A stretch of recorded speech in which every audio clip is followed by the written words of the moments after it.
Hello welcome to MeeTV news. నేను మీ Mounika. Motivate, educate, entertain. Musi నది పరివాహక ప్రాంతాలలో కుటుంబాలకు మంచి వాతావరణంలో జీవించేలా చేయడమే ప్రభుత్వ ఉద్దేశమని డిప్యూటీ సీఎం బట్టి విక్రమార్క తెలిపారు. మూసీ నిర్వాసితుల కోసం పునరావాస చర్యలు చేపడతామని, డబుల్ బెడ్రూమ్లు ఇల్లు కట్టిస్తామని చెప్పారు.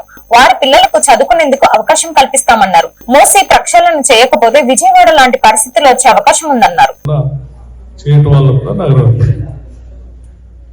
మీ అందరికి నేను చెప్పేది ఏంటంటే, మూసీ నదిలో ఇల్లు కట్టుకున్నటువంటి వాళ్ళందరి భవిష్యత్తు కూడా మనం అందరూ ఆలోచించాలి.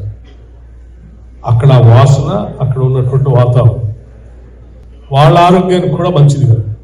అలా ఉన్న వాళ్ళందరూ కూడా ఖాళీ చేయించి వాళ్ళందరికీ డబల్ బెడ్రూమ్ ఇల్లు ఇచ్చి, గవర్నమెంటే డబల్ బెడ్రూమ్ ఇల్లు ఇచ్చి వాళ్ళకి ఇంకా వాళ్ళ పిల్లలు ఎవరైనా చదువుకునే ఉంటే చదువుకునే అవకాశాలు కూడా కల్పించి, ఇతరత్ర ఆరోగ్యపరమైనటువంటి అంశాలు ఉంటే వాటిని కూడా ఉచితంగా ఏర్పాటు చేసి వాళ్ళకు ఒక ఆరోగ్యకరమైనటువంటి డబల్ బెడ్రూమ్ ఇళ్లలో మంచిగా బతికేటువంటి కుటుంబాలుగా తీర్చిదిద్దాలనేదే రాష్ట్ర ప్రభుత్వం యొక్క ఆలోచన.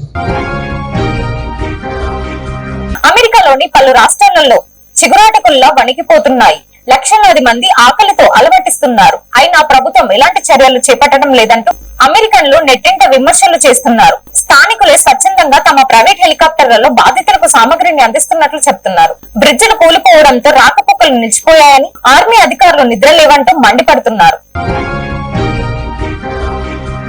నాగర్ కర్నూలు జిల్లాలలో స్వామి వివేకానంద జయంతి సందర్భంగా 28వ జాతీయ యువజనోత్సవాలు చాలా ఘనంగా నిర్వహించారు. జిల్లా స్థాయి యువజన ఉత్సవాలు యువ కళాకారులను ప్రోత్సహించేందుకు మరియు వారికి జిల్లా, రాష్ట్ర, జాతీయ స్థాయిలలో గుర్తింపు పొందుటకు తగిన అవకాశములను కల్పించుటకు సామూహిక మరియు వ్యక్తిగత ప్రదర్శనలు నిర్వహించబడ్డాయి.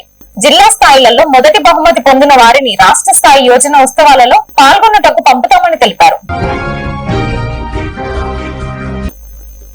కాశ్మీర్ లోని శ్రీనగర్ లో హెడ్ కానిస్టేబుల్ గా పనిచేస్తున్న బషీర్ అహ్మద్ దేశం కోసం ప్రాణాలు అర్పించిన వీర జవాన్.